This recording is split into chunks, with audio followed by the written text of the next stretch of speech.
Nothing good ever happens when you're somewhere you're not supposed to be. It wasn't my fault. I was standing at a traffic light, and a guy pulled up next to me. He motioned for me to lower the window. "Your tire is flat," he said. I thanked him and pulled into the store parking lot on the right. I went out and looked. Shit. I could see the head of the screw that had penetrated the tire tread, and the air was slowly leaking out. Great. Now what? I decided to go in and grab a can of sealant. When I returned it, I took out the screw. Big mistake. Now the air really began to hiss out. I put it back in and pumped it up the tier at a gas station in the parking lot. I was only 15 miles from home and checked it several times. If it became too low, I would add a can of sealant. There was a convenience store about 5 miles from home, and I could see in the driver's side mirror that the tire was badly flat. I pulled up, and they didn't have a pump. It's time to test the sealant. I put it inside, and a little green goo came out. I guess they don't call it good for nothing, but the hissing of the air coming out stopped. I was just about to get back to my car when I noticed a pickup truck approaching. It was one of those giant cars with huge tires. It stood so high that you would need a ladder to climb inside. I recognized this truck from somewhere. The door opened, and a tall, blonde guy came out. He was wearing cowboy boots and a huge belt with a buckle. I chuckled slightly, but the laughter stopped about halfway through. The passenger door opened, and a beautiful raven-haired woman jumped out. I definitely recognized her. It was Rachel, the woman I had been married to for the last 18 years. What the heck? I was parked to the side, and they didn't even notice my car. It was a company car. One of those little box-shaped imports that I don't think is very noticeable. They walked into the store holding hands, and she laughed in his face. I felt like someone had punched me in the stomach. I couldn't breathe and I couldn't move. All I could do was stand there like a fool. Now I remember where I saw this guy before. He worked for the same company as Rachel. She was the office manager of a psychiatric clinic, and he was one of the social workers. I saw a truck outside their clinic. The question was, what did Rachel do with him? I couldn't remember his name. It finally came to me, Jerry Garner. The question was, why wasn't Rachel at work? I was going to find out. I returned to the car and waited. He helped her sit up as they walked out of the store, carrying cups of coffee. They ran off with a roar, and I followed them at a respectful distance. They drove up to our house, and he pulled into the garage. The door dropped down and I couldn't see anything anymore. I sat there for 30 minutes, but the thought of the tire made me nervous. I kept checking on her, but if she was coming down, I didn't see it. 2 hours later, the door opened and they drove past me back. I held the file folder in front of my face, but I still don't think they would have noticed.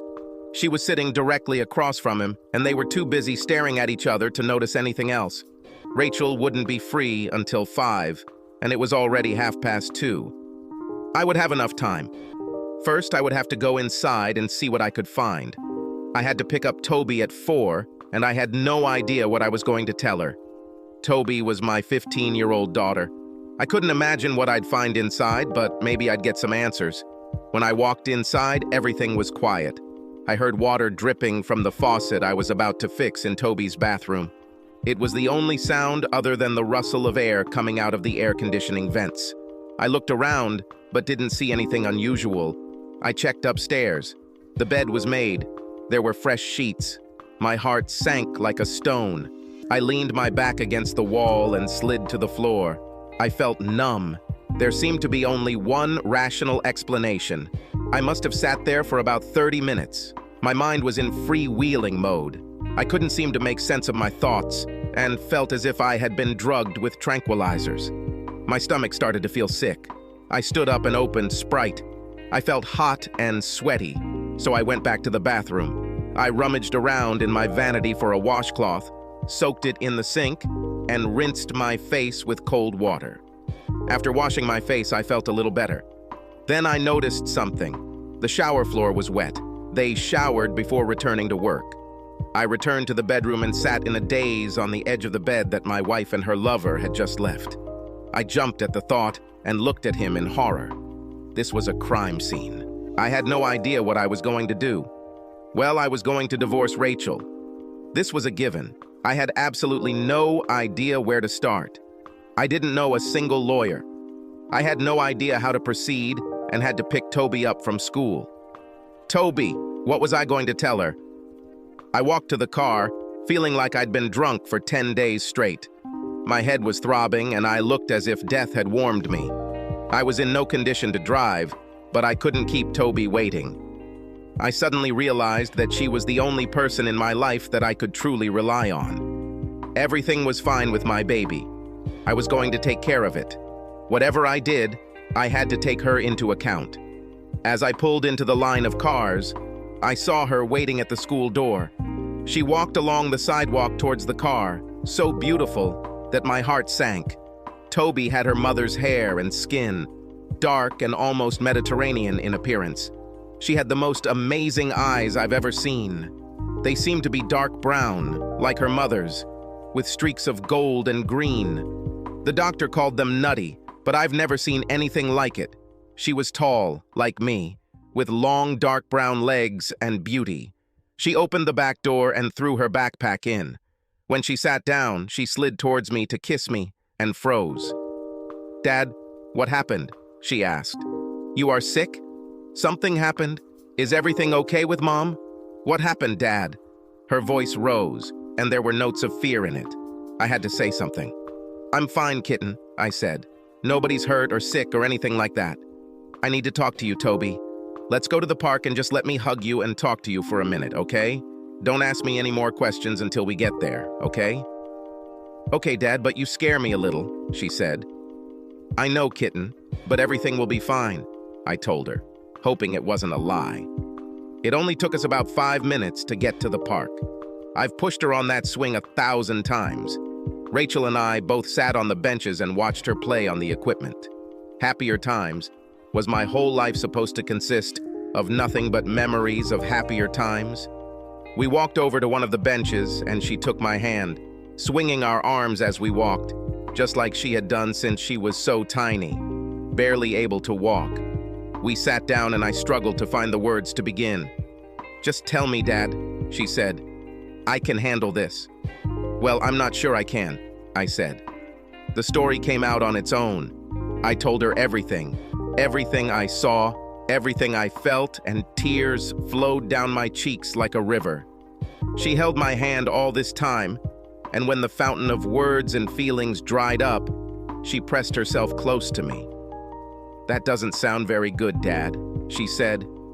"We need to go home and ask Mom about this.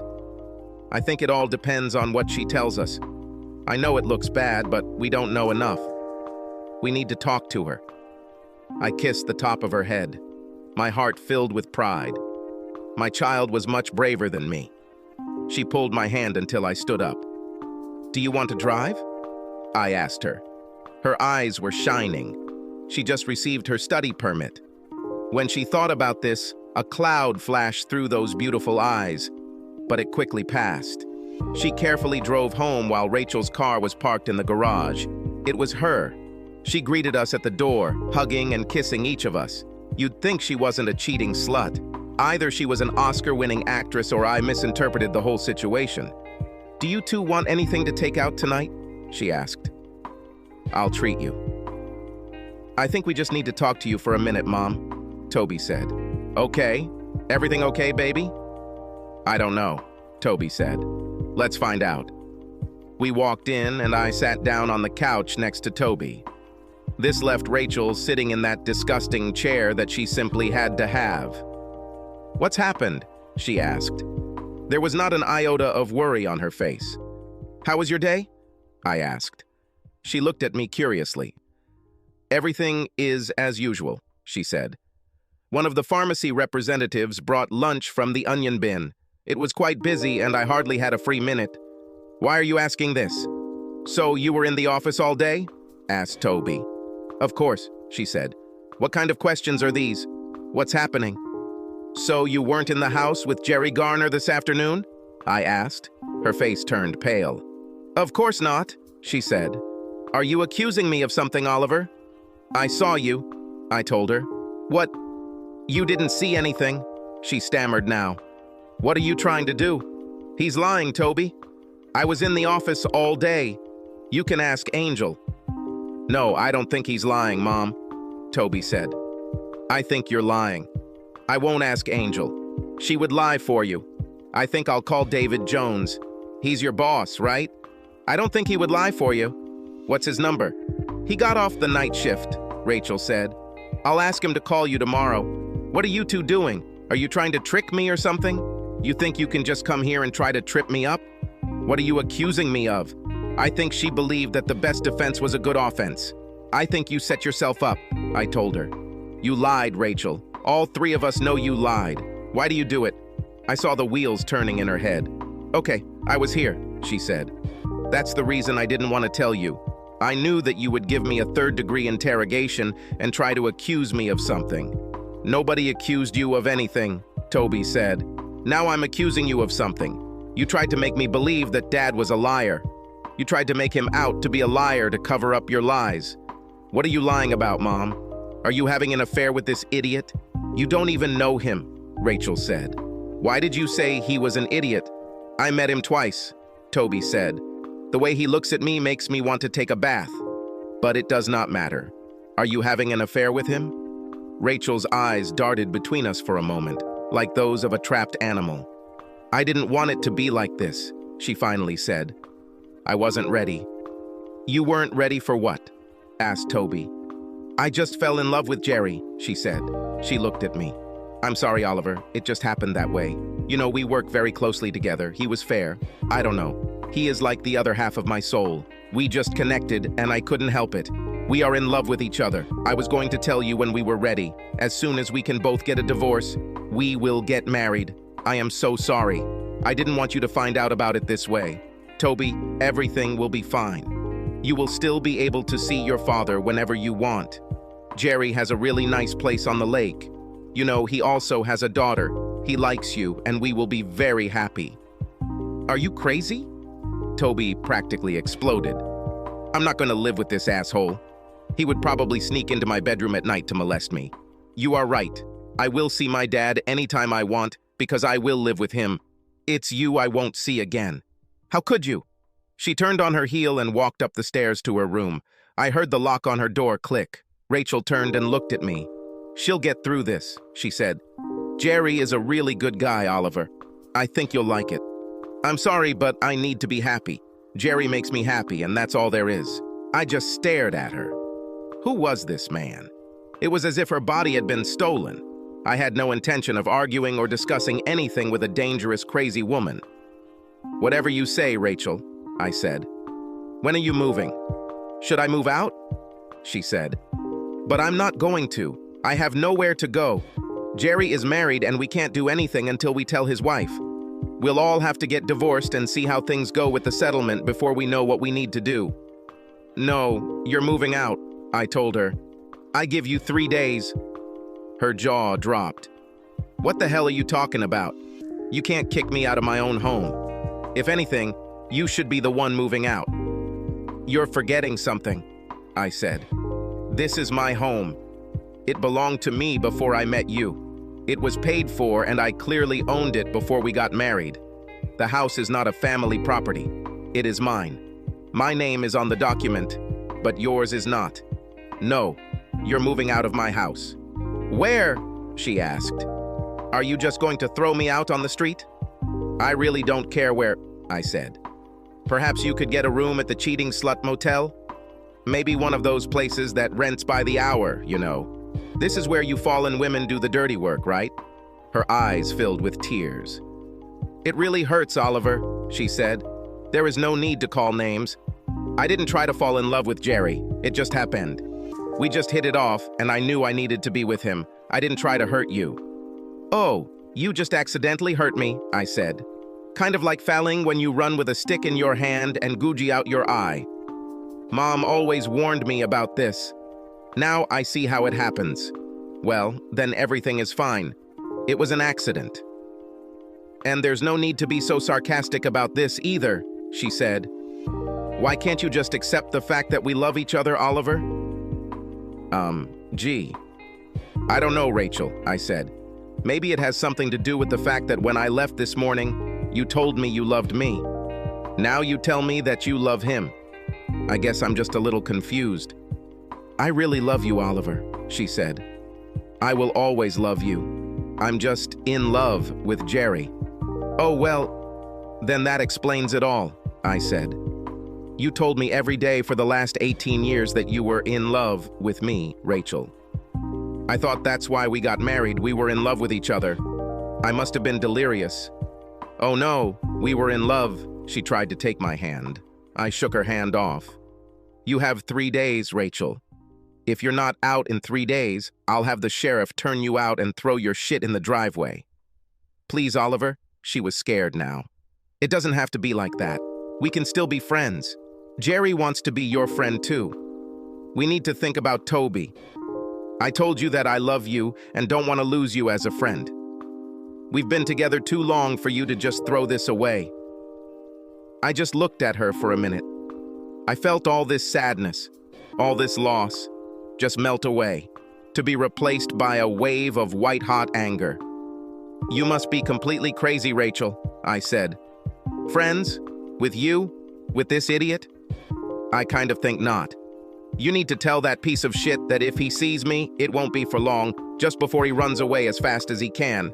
As far as you are concerned, you are the enemy, Rachel. I'm going to burn your house down. You have 3 days, and then I never want to see your scruffy ass again.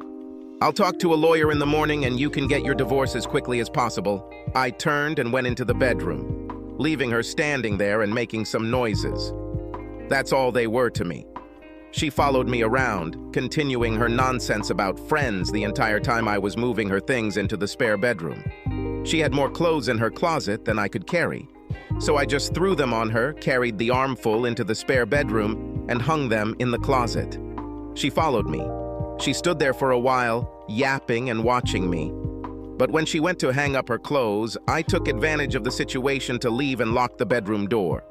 I heard her walk down the corridor, but she pulled the handle and then left. Toby texted me a few minutes later.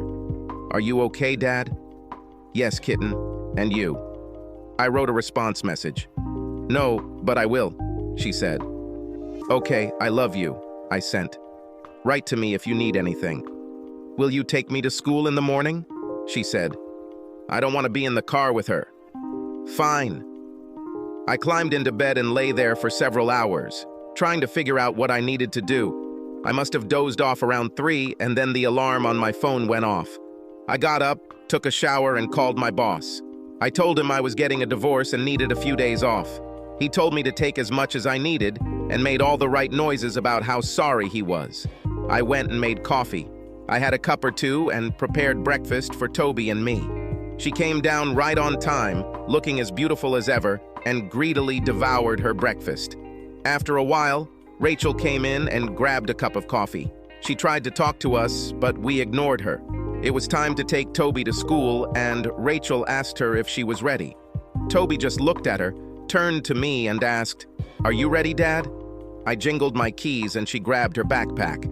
"Okay, you can act like 2-year-olds if it makes you feel good," Rachel said. She stalked away, picked up her purse, gave us another glare, and left. I drove Toby to school, and she kissed me on her way out. I sat and watched her leave. I was thinking about my friend Dan.